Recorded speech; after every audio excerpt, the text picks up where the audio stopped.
Hey, it's Tariq Ali. A little birdie told me that you wish there was more frequent uploads to help you in your healing journey and that you didn't have to wait months for the next podcast episode. Well, now you don't have to. Check the description to find out how you can leap into healing, the subscriber edition of this podcast where you will get weekly episodes. Yep, you heard me. Weekly episodes. These exclusive subscriber-only episodes will include tools and tangible practices and methods I've come up with to help you heal and grow, reviews of the main show episodes for messages you may have missed, and even more bonus episodes like affirmations, mindset shifts, and Ask Tariq. Check out the description so you can find out more and start leaping into healing today. Even though it was supposed to be a rejection, it really felt like a confirmation. And I've never felt that before. I've never sat in the face of rejection and felt so empowered.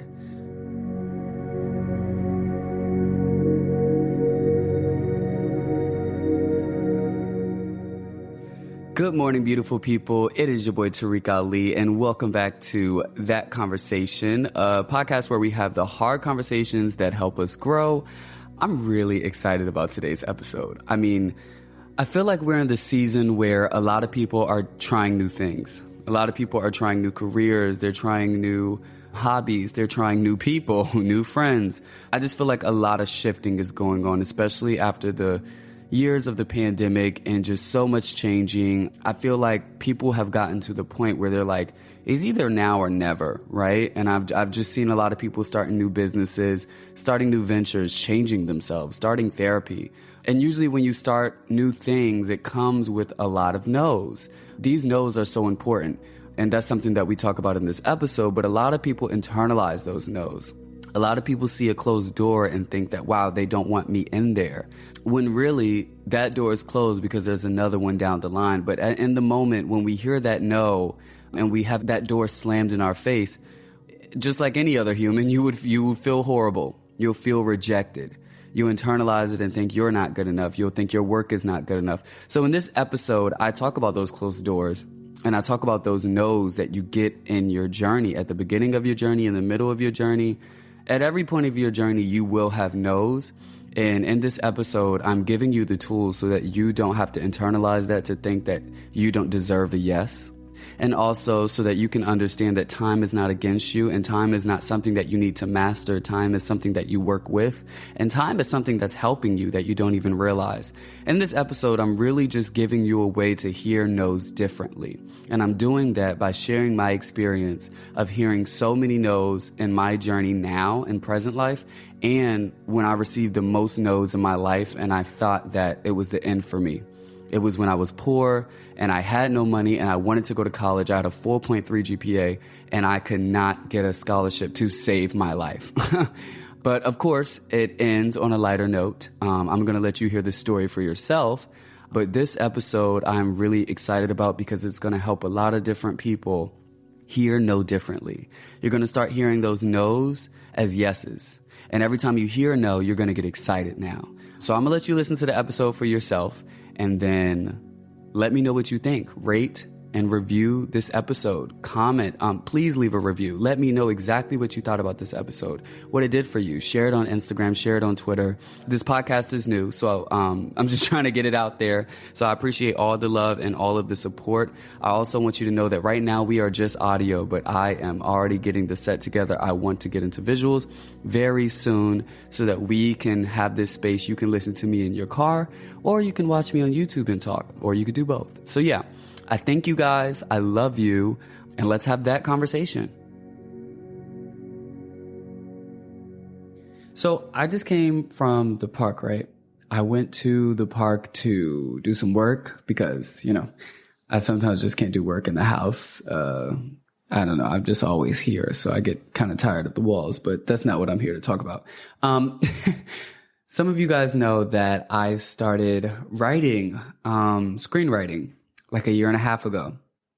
And I recently finished my pilot. So if you're not familiar with what a pilot is the first episode of a TV series. I just explained it. It's the very first episode of a TV show. And so usually what happens is if you're a writer, you write a pilot and you take it to market, and either a studio or, network wants to buy it.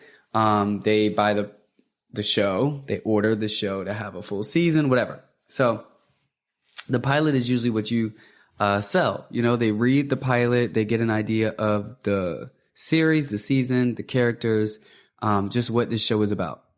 And I finished mine about a week ago. I finished my first draft at the end of December, and I got some notes from a couple people, and then I rewrote it. This is the normal process for most writers. You know, you write a script, you get notes, you do rewrites. Some people do 2, 3, some people do 10, some people do none. And you can usually tell when there are no rewrites because it is not that great. But, no, I'm just joking. But I'm saying all this to say that I finished it was my first rewrite, but I will say I had so many versions. I called it like my third or fourth rewrite, but it was my second official version of the script. And I finished that last week, right? When I tell you that the show changed completely. I mean, it's the same character that was in the first draft, right? And it's the same story, and same log line and like same idea for the show, but it's just such a different show because and I think every writer thinks this, but it's just so much better. All of the notes that I got from the first script, actually, my neighbor is a screenwriter. He's been a screenwriter for about 2 decades now, I think. Okay, I hope I'm not aging him right now, but I think he's been a screenwriter for like 2 decades, or he's been in TV and film for over 2 decades. He used to be in development. He was the person that picked the films that got made and things like that. But anyways, he's been writing for a very long time. And so, you know, he's an older white guy, nice guy. He's always been so nice to me. And I really gave him my script just to see what he would think, you know, because he's like a random white guy. And I'm like, you know, a black 24-year-old writing a show about influencers and their true lives and stuff like that. So I just wanted to hear his opinion, you know, just as someone so completely not in this world that I'm writing about, because he is going to be, you know, someone like in my audience, you know, like a white guy, middle-aged white guy, you know, and I just wanted to see his ideas. He actually ended up giving me the best notes that I could ever imagine. I mean, I even gave my script to other people who are screenwriters and just all different types of people, but he gave me the best notes. I mean, he literally sat down with me for over 2 hours and gave me the best notes. And I'm sharing this because without him, I don't really know if I would have been able to come to this version of this pilot now. But I elevated that pilot so much. It is amazing. I wouldn't change it one bit. I mean, like a couple small changes if the studio or the network wants me to, but like it's so good that I feel like I'm so confident. And I just really, really, really, really, really love it. It's freaking amazing. Like it's really good. Please let me just pat myself on the back real quick. But I'm saying all this to say that I'm so confident about that script that I gave it to my manager, right? And my manager had some connects at CAA, right? And there's this agent that he had been wanting to send my script to. And even before it was done, he was like, oh, when you're done, let me know so I can send it to the agent at CAA and we can get this, you know, ball rolling. And I don't know if you guys know, but CAA is one of the biggest agencies in Hollywood. I mean, they like come on to CAA. You look up your fave, they're probably signed to CAA. I believe Beyonce is signed to CAA. Okay, girl, CAA is CAA, honey. Okay. So I was really excited to finish the script so that I could send it over to CAA and just see what they thought. But after I finished the second version, I was so confident. No, y'all, I'm not, y'all, it's really good. The show is really good. I've had people read it and they're like, where's the next effing episode? And so I was so confident when I finished this pilot that I sent it to my manager, even with a little bit of typos, you know, and I was like, it's so good. I'm not worried. Send it to her. I'm ready for her to fall in love and for her to sign me and for me to be on CAA. And so he sent it on like a Thursday. She said, I'm going to dive in when I can and I'll let you know. Like I said, I was so confident about this script that I was like, anybody that reads this, it's a hit. If you don't think it's a hit, then you're crazy. You're like absolutely crazy. But I really had already, because I love the script so much and because I know it's so good, I just had already known in my head that she was going to love it. She was going to sign me. We were going to sell this pilot and we were going to go into production. Not only that, it's hard to get a acting agent, a CAA with these are very exclusive agencies. Okay. I'm talking like the auditions that come through these people, girl, is like the number one, like they know this movie's going to be a hit, like $1 million budgets. So he was like, it's very challenging to get an acting agent in that space. But if you get signed for literature, being a writer, writing TV shows, then it's easier to get a acting agent because you're already in the agency. So I was just excited, in my head, I'm like, oh, I'm gonna get signed as a writer. And then I'm gonna get signed as an actor. Boom. Celebrity girl. Boom. I'm here, girl. Boom. Issa Rae. I always said I wanted to be a mix of Oprah and Issa Rae, girl. Here go me on my Quinta, girl. I was ready, right? And I guess by the way I'm explaining this story, you can see how this is going, but it's okay. Just let me set it up. Okay. I'm a writer. This is the act one. So today, it's a Monday. Last week, was when he sent the script, right? My manager. And today I was at the park. I was working on the podcast, actually. I was working on different ideas for the podcast. At this point, the podcast has not started. I mean, I had started like working on it, but it wasn't like public or anything. But I'm sitting there working, and I'm feeling good. I had just did a journal entry about how I wasn't rushing anything, about how I'm not anxious for anything. I have a rested soul. And I don't know, before I had this relationship with time where I was always working against it, or I felt like it was against me. And it felt like I had to master time. People make it seem like you have to master time, be on time, be intentional with your time, do this with your time. And it always feels like we're running out of time. You don't get enough things done in a day. You feel like, damn, I didn't have enough time. Time just always seems like it escapes us, and that, it's not something that, we can work with. And I just got to this place where I just started realizing that, especially with this script, the script really, my pilot really helped me come into a agreement and understanding of this. But it takes however long to finish your pilot. You can make a deadline all you want. You can say when you would like for something to get done. But writing that pilot, I understood that it needed to take the time I took in order for it to get done. If I would have got it done quicker, it wouldn't be the same pilot. Every single second, every single week, every single month, it took me over 1.5 years to write that show. And I don't regret it. And yeah, I could have been done in 3 months, but it wouldn't have been the same show and it wouldn't have been as good. So I'm just getting in a better relationship with time and understanding that I don't need to work against time. It's not something that I need to tackle. It's not something I need to master. It's something I need to work with, and understanding that the time that it takes to heal, the time that it takes to get something done is the time that it needs.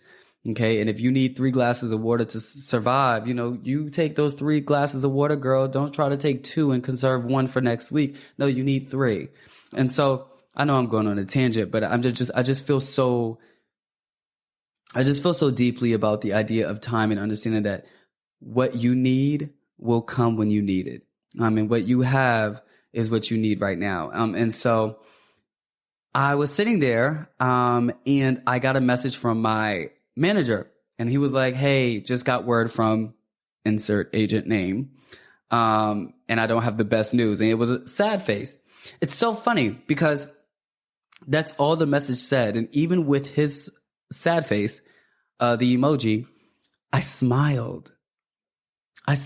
Y'all. I mean, I have been waiting to hear what this agent had to say. I mean, I've been talking to friends about it. I was like, oh, when she read it, she gonna fall in love instantly. She gonna want to sign me. Boom, boom, boom, boom, boom. Like I already knew, because this story is good, y'all. I'm like, there's no way. But when I saw that, it made me smile. It made me smile because it didn't, even though he didn't even explain everything, even though it was supposed to be a rejection, it really felt like a confirmation. And I've never felt that before. I've never sat in the face of rejection and felt so empowered.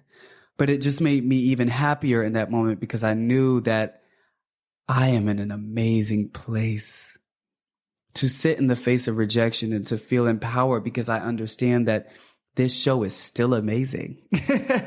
Without validation, I still stood 120% in understanding of that this show is amazing. I want to cuss so bad. But like, I'm like still trying to figure out if I want this podcast to be clean or not, girl. I don't know what that does, you know, with the analytics and stuff, girl. I don't give a damn. We're cussing because I feel so powerful. But in the face of rejection, I still understood that one, this show is amazing. Two, I'm a freaking amazing writer. It's freaking amazing. And three, I also understood that because I understand the way that, you know, entertainment works and just having different teams and just agents.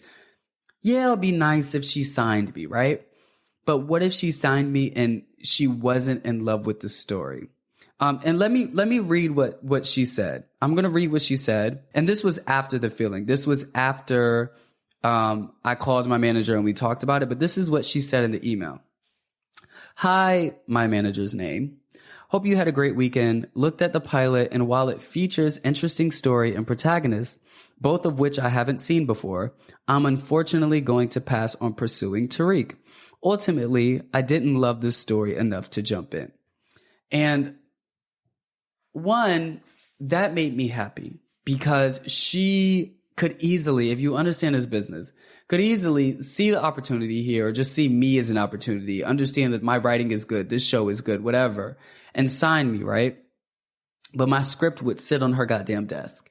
And it was, you know, she wouldn't push for me. She wouldn't fight for me. Something that I love about my manager is through all of the different changes of my number, my brand, what I'm doing, I could always feel that he believes in me and he knows my power, regardless of what my numbers and everything I have and how much money I'm making. He sees me, and believes in me and fights for me. And that's what I want for someone who is handling my baby, like my pilot. That show was so amazing. I want someone to go into the meeting like I would go into the meeting fighting for this. Like, this is a hit. You're crazy if you don't take this on. Like, that's literally, if you put me in the room, any studio, I'm telling you, you are dumb. This is an amazing show. You will make loads of freaking money, even if you don't care about the story. The story is good. It's timely. Don't get me started. But I came all the way home just to talk about this because there is something very powerful about understanding and really trusting your future. Not only your future, but also trusting your talent, trusting your work, trusting everything that makes you, you.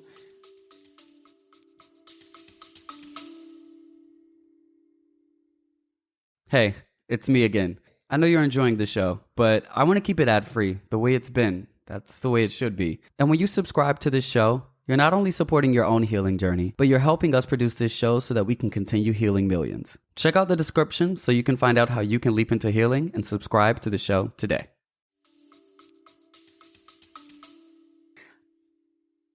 I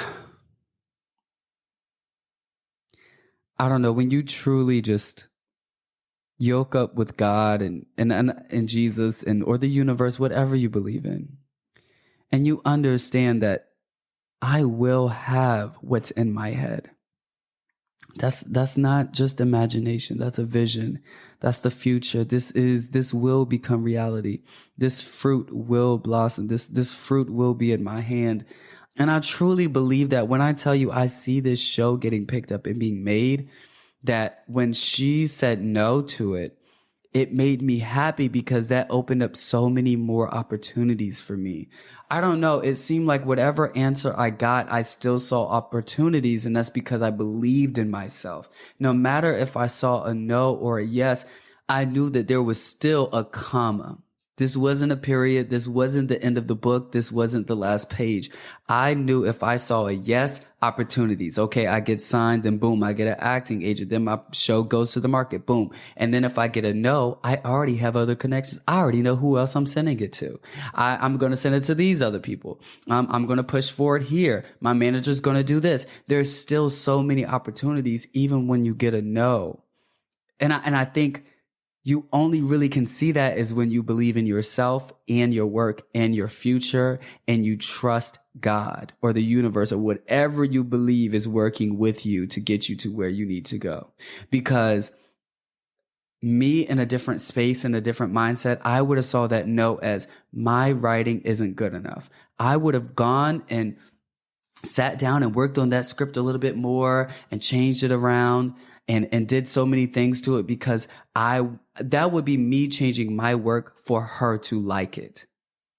Do you see what I mean here? And like that has to be done sometimes, especially in this business. Maybe the network is like, oh, can we have a happier ending? That's different. That's working together to get a picture or a product that could be best for the consumers or whatever. That's different. But in the face of an opportunity or facing rejection or something where you're looking for validation and someone doesn't give you yet that yes or that approval that you're looking for, you go back and think that you need to change yourself. It's like when you meet people and you think because they don't like the way that you talk, you need to make your voice a little lower, or maybe you need to talk a little slower. No.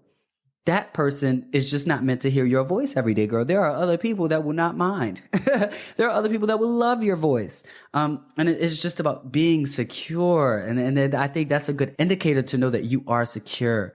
Because even in the face of rejection or invalidity or whatever, you are still solid and grounded in who you know yourself to be, what you know your work to be, what you stand for, all of those things, whatever you want to apply this word to. Because for me, I knew this script is amazing. In that moment, I did not think, oh, well, what didn't she like about it? I didn't ask my manager that. What didn't she like about it so I can change it? Or what would have made her take it? I don't care. I don't care, because I put so much work into this and I've gotten the notes. It's not bad. And this was before I got her message, right? The thing I just read to you, I understood this all before I got the message and I read her email. But from her email, what she says is, looked at the pilot, and while it features interesting story and protagonists, both of which I haven't seen before, that is a compliment in itself. She didn't say the writing could use some work, or the story isn't complete, or the story is missing. No, she really just said, even though this story is amazing, it's not for me. And just because something is not for someone or for the person you're trying to give it to does not mean that the thing that you are offering is wrong, is not good enough, is not you. It just means it's not for that person. And I mean, I could go in a billion different ways to apply this word, but I really just want to stick with me right now, because this was a very big moment for me, because I felt like this was a turning point in my career and my life. I just feel like everything is a turning point right now, honestly, because I feel so much coming, and I just know that every single moment is conducive. Every single moment is adding. It just reminds me of when I was in high school. One of the moments where I truly realized God was like real. I mean, I knew it before that, but this was one of the moments where I was like, wow. When I was in high school, some of you guys know, but my aunt and uncle took me in when I was 15. Before that, I was juggled through homes. My dad was unemployed. My mom, yeah, all of that, girl. We don't need to talk about that right now. They made it very clear. Well, my aunt made it very clear that she was not paying for my college. And she may not have said, I can't remember how, she said it to me once, but they didn't have the money for my college. College is expensive, and I wanted to be a doctor. I was going into science. It's expensive. So I knew that I wanted to go to college for biology. I wanted to be a doctor, whatever. But I also knew I'm a creative. I loved entertainment. Ever since I was little, I wanted to be an actor. I was doing science mainly because I was good in school. I was smart, and I like helping people. And healthcare was just, it made the most sense in terms of like academics. If you pick a career in academics, I was like, okay, biology, I'm going to be a doctor.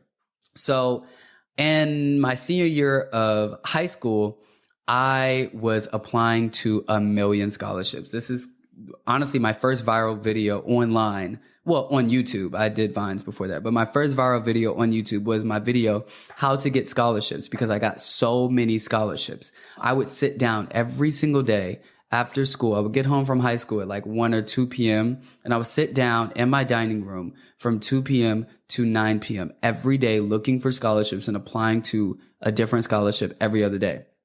because I had no money and I knew I wanted to go to school out of state. I wanted to go to school out of state because I wanted to do the arts. I wanted to do entertainment on the side. I was going to major in biology and I was going to do my arts on the side. So I was going to do YouTube on the weekends, or I was going to whatever, like acting, whatever I could. So I knew I needed to be in either New York or LA.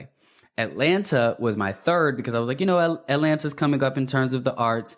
I remember Stanford being my number one school. Stanford, I knew if you got in and if you were Pell Grant, if you were like underprivileged and you didn't have a lot of money, you could go for free. So Stanford was the first place that I was like, I'm putting my all into this application and everything. I applied. I had great community service. I was a president of SGA. I was a coach of the STEP team. I was a coach of the modeling team, girl. I was a National Honor Society president, girl. Did so much. I did so much. My resume was stellar, girl. Years of research, internships at Howard University, just so much. And I remember applying, and I remember a couple of weeks after applying, they elevated my application to an interview.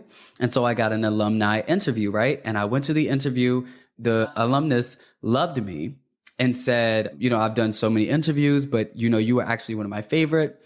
And I have really good connects at Stanford, and I'm going to write a good letter for you. I mean, he was pretty much, without saying it, kind of saying that, you're going to get in. And so, girl, I was excited, girl. I was excited going around ooh, girl, I might get into Stanford. But I was more excited about just being able to go to college and not having to worry about money, because my biological parents had no money and had not sent me or given me money in years at this point.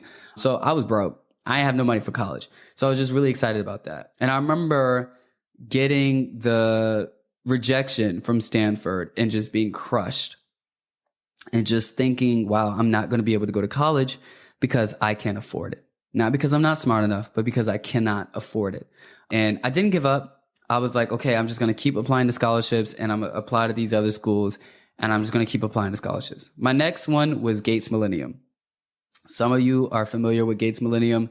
Gates Millennium is Bill Gates and Melinda Gates' scholarship. I'm not sure if it's over or if they did another mandate or whatever, but Bill Gates, the Gates Millennium Scholarship, pretty much they pay 100% all of your fees for undergrad, and they pay 100% your graduate school, any graduate school you decide to go to in any field. So they would pay for my undergrad, and they would pay for my dental or medical school. This was wow. This was what I needed. This was what I wanted. And this was for Pell Grant students. And people that have been through a lot of shit, girl. I've been through a whole bunch of stuff, girl. I mean, a lot of shit, girl. If you know me, you watch my YouTube, girl, you know how much I've been through. Or if you listen to this podcast, child, because I'm going to be getting into it here. But it was 8 essays, right? And I wrote so much. It was so many essays because they wanted to know your life, where you come from, your struggles, all of that, right? They wanted to make sure they were giving this money to people that really did not have the resources to go to college, but had a story that was crazy, whatever.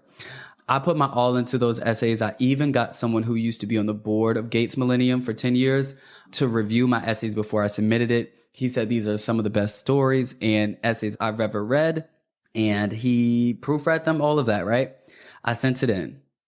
And I remember being in class, right? And somebody had said, oh, they're on Twitter talking about Gates Millennium because they released who got accepted in our region. And so everybody knew that I had applied because, I had been talking about it. And so everybody looked at me and was like, Tarek, did you? I was like, I don't know. I didn't check. So I remember in class, I went to check. I was so confident. I mean, come on. I got my essays reviewed by the freaking board member, dude. So I went on there in class because I was so confident, and it said not accepted. And I remember, oh my God, I remember feeling so crushed and bawling. I mean, bawling, not crying. I could not breathe. It brings tears to my eyes because I was so sad because I had a 4.3 GPA. I had been through so much, and I didn't have any money, and I just wanted to go to college, man. And I remember just not getting accepted and feeling like I'm not going to college. I'm not going to college. I can't afford it. And I remember my teacher picking me up and taking me out of the class because everybody was like, Tarek, and coming to me to hug me. And she took me out of the class and she said, are you okay, baby? I said, I don't know. And I remember going home and my aunt put me in therapy. And I remember being in therapy, crying to her, like, I just don't care anymore. I'm just not going to college. And like, it's just no point. It's no point for me to try in school anymore. And I remember the next 2 weeks in school, I was not doing my work. My teachers were so worried, like calling my aunt, like I was not doing my work in class. I stopped doing my homework. I wasn't trying because I was like, what's the point of trying? Because I can't afford college. What is the point? I'm not going to college. And I remember, I just remember there being a moment where I heard a whisper or I heard something that just told me, Tarek, there's no way you can stop here. There's no way. There's no way. And I said, okay, I'm just going to keep trying. And I wasn't optimistic. I was trying, but I wasn't optimistic. I was just doing it because I was like, I might as well keep just doing it. And if something happens, something happens. But I wasn't like waking up like today's going to be the day or like something's great going to happen. I just was doing it, you know? And I remember because I was in SGA, but it was like for the county. I remember being at a meeting for the county and the supervisor for the county SGA, Mr. Moody, shout out to Mr. Moody. Love you, Mr. Moody. Haven't talked to you in years. Hope you're fine. I remember Mr. Moody telling me, oh, you should apply to this scholarship. The deadline's tomorrow, though. I just read about it in the newspapers, like for, you know, gay students that have done something spectacular within their communities. And at this time, I had started at 15 or 16, I started a nonprofit for gay straight alliances at my school. And then I branched it out to different schools. So I had like all these different branches of a nonprofit at different schools. And he was like, you should apply to it. Oh, and also I was the LGBTQ liaison for Prince George's County at the time. So I was a go-to person for all LGBTQ issues in high school. And so he was like, you should apply, but it's due tomorrow. I said, Mr. Moody, how am I gonna get this done by tomorrow? And he was like, Tarek, just apply. So what I did is, I'll be very honest. And if they listen to this, they might be surprised. I took an essay from Gates Millennium, changed Gates Millennium, and put Point Foundation, right? And I changed some things. I mean, there were some questions they asked me that I had to answer, like just for that question. But I remember applying to that and really not thinking anything of it. I really just submitted it just because Mr. Moody told me. And it was like, you know, if you don't apply, there's no opportunity to get it. If you just do apply, you know, you could get it. Even if you didn't try that hard, your name is in the pile, girl. It could get pulled out. You could get it. So I just did it out of that. And Lord behold, 2 weeks later, I became a semifinalist. And I remember doing the interview. It was a phone interview. And on the interview, I didn't even prepare that much. I just was like, I'm just going to be myself. I mean, I know everything I want to talk about. I got on the phone. I was myself and they sounded so smitten and just intrigued by me. And after getting off the call, I was like, I think I just got that scholarship. But I didn't know how much the scholarship was. The scholarship also didn't tell you how much they gave you, girl. It just was a scholarship. So I was like happy that they liked me, but I didn't know anything. And I remember them calling me and saying, you are now a finalist. And a finalist after the phone call means they're going to fly you to LA and you have to present and give a talk about the work you've done in your community. So they flew me out. My aunt came with me, came to LA. That was my very first time coming to LA in 2016, 2015. And I did my talk and I made the entire room cry. I remember making the entire room cry. It was like 15 board members, right? And it's like a U-shaped, it's like a conference room. And like you have to give a talk for 15 or 20 minutes about what you did and who you are and things like that. And I remember at the end of it, they asked me, one of them said, are you sure you want to be a doctor? I said, what made you say that? He said, you are so powerful when you speak. Your personality is so bright. And I just see you doing so, he was like, not that a doctor isn't, you know, great, but I just see you doing so much more with you as a voice and as a personality. And I was like, I mean, I do act and do things like that. But I just remember him saying that because I always felt that in me as well. Like, yeah, healthcare, I enjoyed it. I was good at it. But deep in me, I always knew that this was where I was supposed to be because God gave me the gift of gab. God gave me the gift of inspiration, transformation, all of this. And I knew that within me. And I think that's why I did so good at my talk, was because I am able to convey my feelings and just all of that. Long story short, as you can see as the story is going, I got the scholarship and I didn't know how much it was, right? But long story short, that scholarship was a large chunk of money, and it made all of the out-of-state schools an opportunity for me, right? And that's not even the end, right? At this point, I had accepted my offer from St. John's. I applied to St. John's, and New York was a place I wanted to go, but St. John's is in Queens, right? Okay, so now that I'm older and I've spent way more time in New York, and I lived in, the Heights for a little bit when I was doing an internship, I know Queens is out the way, girl. I ain't never been to Queens. I've even been to the Bronx. I have never been to Queens, girl. Queens is out of the way. But I was willing to travel from St. John's to the city to act or do whatever I needed to do. I just needed to be close enough to entertainment. But I remember sending St. John's like a check for $2,000, right? From one of my scholarships. I was going to St. John's and I didn't have a full ride, but I got that scholarship I just told you about. And I had all these other scholarships because I told you I applied to a lot of scholarships, but I didn't have a full ride. I would still have to work and still be trying to pay. So I sent them a check. And I remember after prom, I went to Miami with my friends for a vacation. And while I was on the beach, I got an email from Georgia State. It's a longer story, but I got an email from Georgia State telling me that I was awarded in-state tuition because of my grades instead of out of state. So with that, plus the scholarship that I applied to, I got a full ride. And this story all started with 2 no's. And if I would have just stopped at those no's, I would have never been able to make it to those yeses. Because if I wouldn't have applied to those other yeses, but also I wouldn't even have made the space for those yeses to come into fruition. And I told that story because it just reminded me of today and how I think today's no was my Stanford. And I think because I've experienced that, that's why it made me so happy. Because I was given a no, but I knew in my heart it was not a no from God.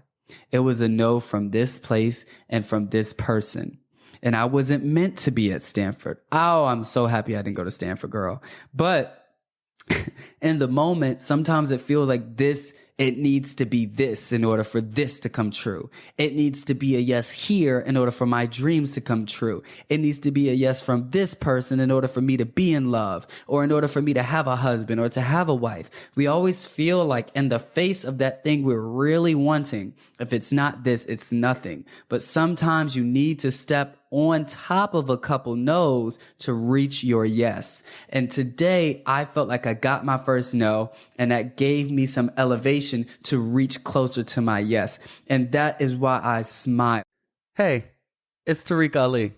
A little birdie told me that you wish there was more frequent uploads to help you in your healing journey, and that you didn't have to wait months for the next podcast episode.